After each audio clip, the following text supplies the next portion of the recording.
যমুনা আস্তে না আস্তে বাড়ির সমস্ত নিয়ম কানুন ভাঙতে আরম্ভ করেছে। আমার পছন্দ অপছন্দের কোনো দাম নেই, না কোনো দাম নেই। বিন্দুবাসিনী দেবী, আর কেউ জানুক না জানুক, তুমি খুব ভালো করেই জানো যে গান বাজনা আমি পছন্দ করি না। আর কেন গান বাজনা আমি পছন্দ করি না, হ্যাঁ তুমি জানো সেটা।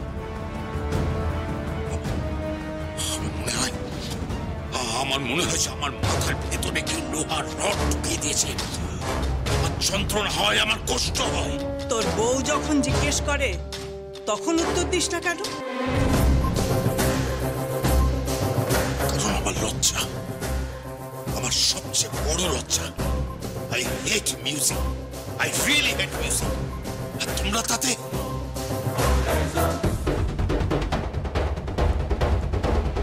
ওকে তো আমি শুধরবই।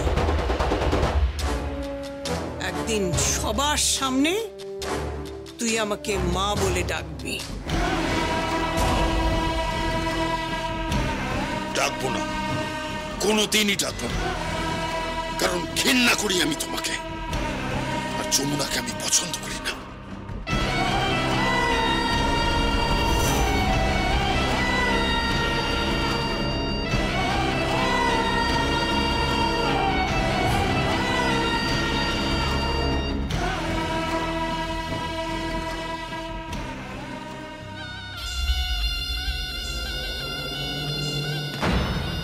अंकल के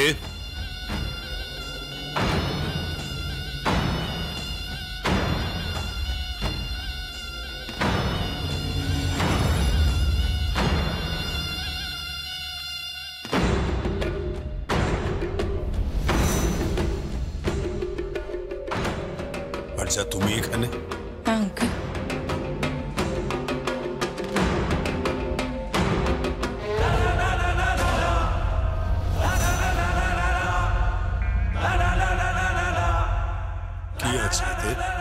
গয়না, যে গয়নাগুলো আপনাদের পরিবার থেকে আমাকে পরিয়ে দেওয়া হয়েছিল, সেগুলো আজ আমি ফেরত দিতে এলাম।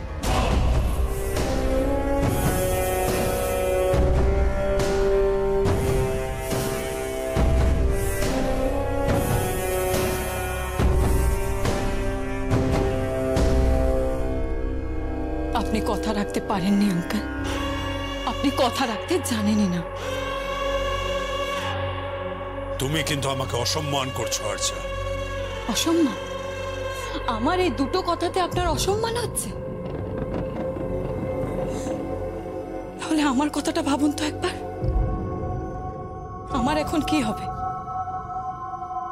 আমার গায়ে হলুদ হলো, আমি কোণে সাজলাম, আমি বউ সেজে পালকিতে উঠলাম,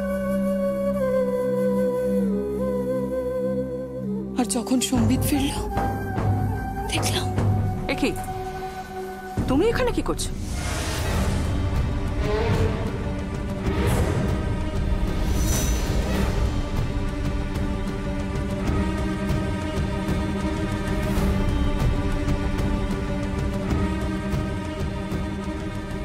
কিছু বোঝাপড়া ছিল আন্টি। আর কি বোঝাপড়া থাকতে পারে আরজা? দেখো, আমার ছেলের সঙ্গে যমুনার সামাজিক বিবাহ সম্পন্ন হয়েছে, নোটে গাছটি মুড়িয়েছে আর তোমার গল্পটিও ফুরিয়েছে। অনেক রাত হয়ে গেছে, বাড়ি ফিরে যাও। আমার জন্য আপনাকে এত কেয়ার করতে হবে না, তার জন্য আমার বাবা মা আছেন বাইরে গাড়িতে। আমি এই গয়নাগুলো আঙ্কেলকে ফিরিয়ে দিতে এসেছিলাম। আর হ্যাঁ, গীতকে থ্যাঙ্কস জানিয়ে দেবে, ও আমার জন্য অনেক চেষ্টা করেছে, বাট আনফরচুনেটলি। মা,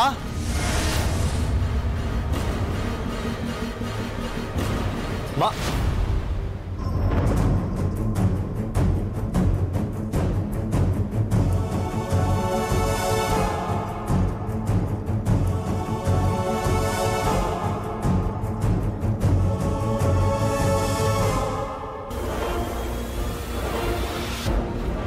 Congratulations.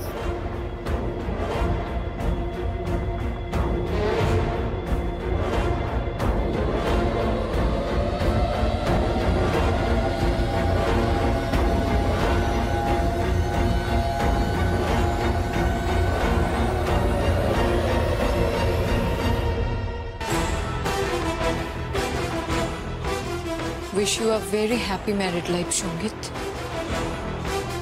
Thank you.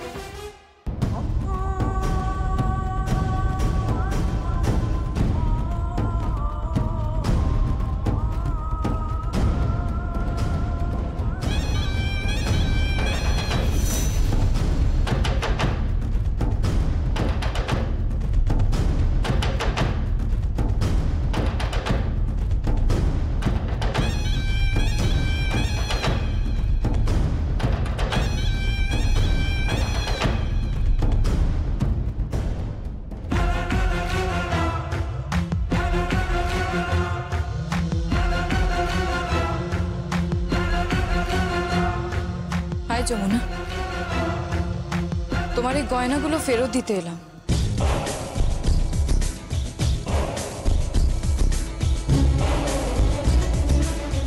যে গয়নাগুলো গীত আমায় দিয়েছিল।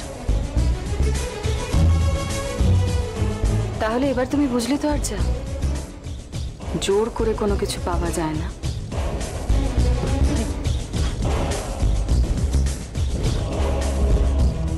আঙ্কেল, বলো। এই গয়নাগুলো আমি নিজের হাতে যমুনাকে পরিয়ে দিই?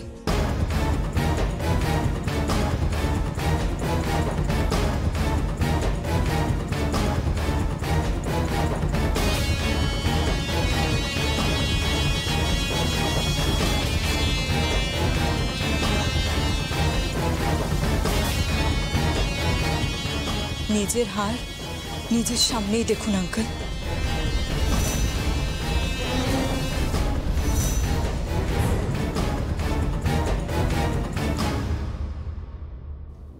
যমুনা, তোমায় গয়নাগুলো পরিয়ে দিই?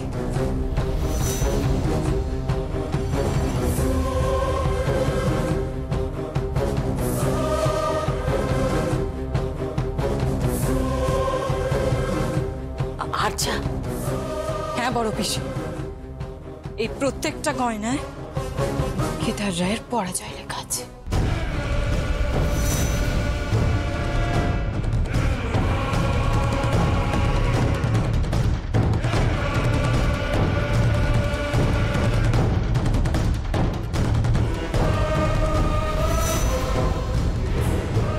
আমি তোর মাথায় হাত দিলাম, তুই চিন্তা করিস না, তুই এ বাড়ির বউ হবি।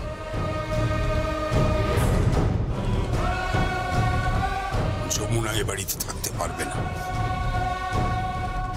তার দায়িত্ব আমার।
গোপনে তুমি এখানে এলে কেন? লুকিয়ে ভালোবাসা আদায় করবে বলে? পারবে না, জীবন নিয়েও পারবে না। এ জন্মে ওই লোকটার সাথে আমার গাঁটছড়া বাঁধা হয়ে গেছে। যদি বড় জন্ম বলে কিছু থেকে থাকে তাহলে সেখানে চেষ্টা করবো। আর্চা,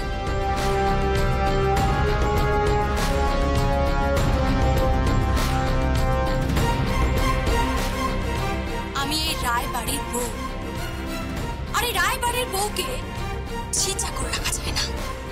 রাখতে গেলে অনেক টাকা দিতে হবে, এত টাকা যে তোমার বাবার বাড়ি গাড়ি সম্পত্তি সব বিকিয়ে যাবে। উনি একেবারে দেউলিয়া হয়ে যাবে। চোরের মতো ভালোবাসা বিক্রি নিতে এসো না, ভালোবাসা পেতে গেলে যোগ্যতার দরকার হয়।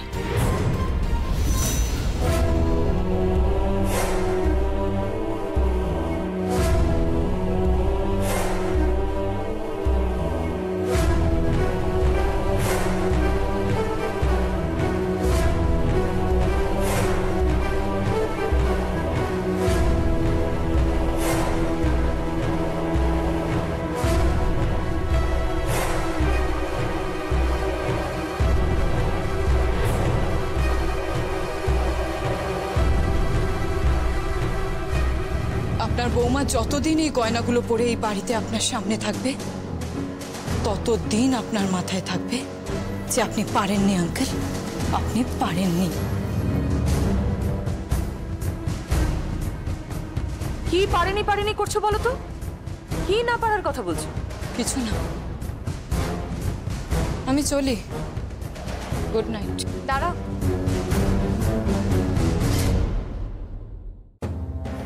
কিছু না খেয়ে চলে যাবে?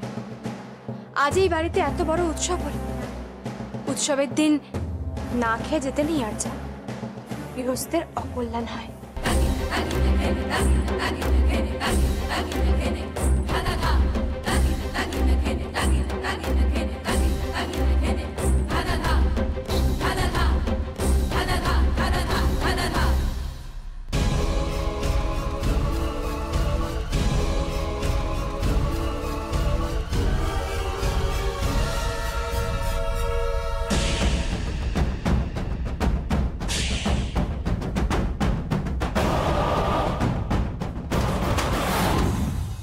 নাও, সঙ্গীতকে তো পেলে না, এখন একটু মিষ্টি মুখ করে নাও।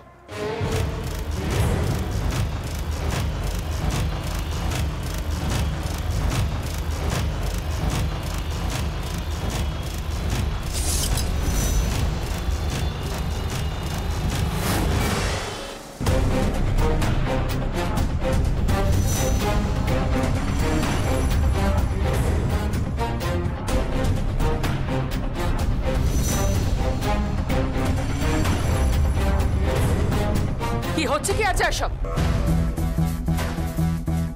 ছি ছি ছি ছি, আচ্ছা কি খারাপ ব্যবহার তোমার। আপনাদের বৌমা আমাকে মিষ্টি খাওয়াতে এসেছে, আমার আবার মিষ্টি সয় না, তাই মিষ্টি না, একদিন সকলের সাথে বসে আমি ডিনার করে যাব, আই প্রমিস।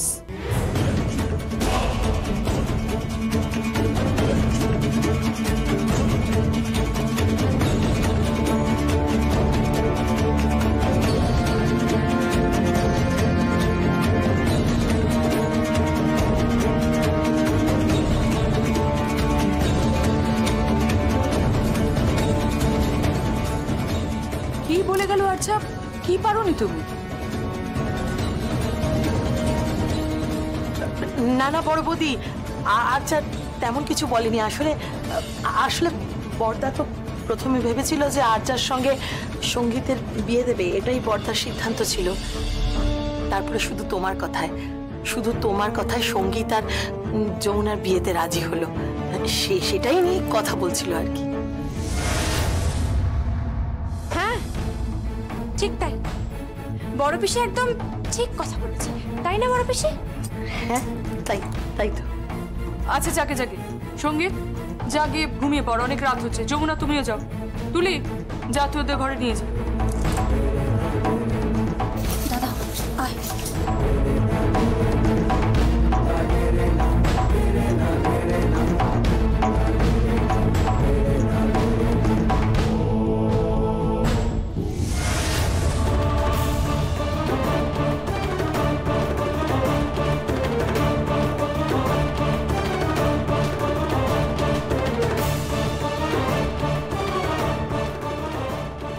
তোকে তো আমি সংসার করতে দেব না যমুনা। আমি জানি আপনি আমাকে সংসার করতে বাধা দেবেন, কিন্তু এই সংসার এখন আমার, এই যমুনার সংসার। আরে কোথায় গেলে তোমরা? আরে শিউলি, গজা, কৃষ্ণা কোথায় গে? আরে কি হয়েছে কি? এই তো একটা সুখবর আছে, একটা সুখবর আছে। আরে কি হয়েছে সেটা বলবেন? আরে এতদিনে আমার পরাণটা জুড়লো শিউলি। আমার মনে হচ্ছে আমি আমার বুকে বল ফিরে পেতে, জানো? কি হয়েছে সেটা বলো না। কি হয়নি সেইটা বলো। আমার মেয়ের বিয়ে হয়ে গিয়েছে গো। কি বলছো? দেখো সমাজের সামনে, লোকজনের সামনে আমার মেয়ের বিয়ে হয়ে গিয়েছে। ধন্য জামাই আমার, ধন্য। কেদার রায়ের সামনে, তার স্ত্রীর সামনে আমার মেয়ের বিয়ে হয়ে গিয়েছে গো। তাহলে তুমি কাঁদছো কেন? কাঁদবো না আমি শুনলি? আমি কাঁদবো না তুমি বলতেছো? আমার মেয়েটার জীবন তো ভেসে গিয়েছিল একবার। তার জীবন একটা নতুন ঘাটে গিয়ে নোংর করেছে আবার।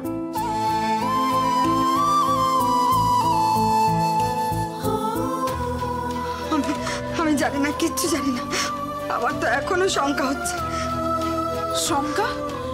কিসের এত শঙ্কা মা তোমার? কিসের এত চিন্তা তোমার?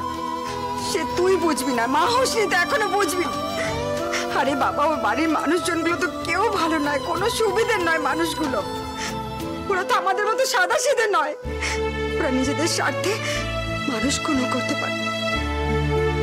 মা, আমার দিদির কিচ্ছু হবে না, তুমি একদম চিন্তা করো না। স্বয়ং দেবী দুর্গার আশীর্বাদ আছে ওর উপরে।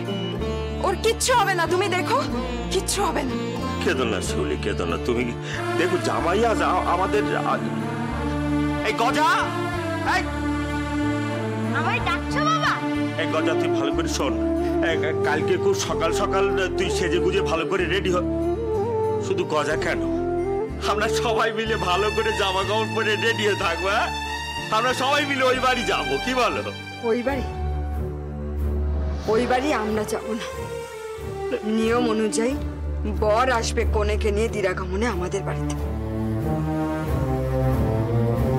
ঠিক ঠিক বলেছো তুমি। আরে শিউলি, ওই বাড়ি নিশ্চয়ই ওই ইয়ে তোর কি জানো বলে, ওইটা ওই রিসেপ্টন না কি একটা বলে, সেসব হবে নিশ্চয়ই। হ্যাঁ, তো বড় লোক যখন হবে নিশ্চয়ই। বাবা, বল বল বল।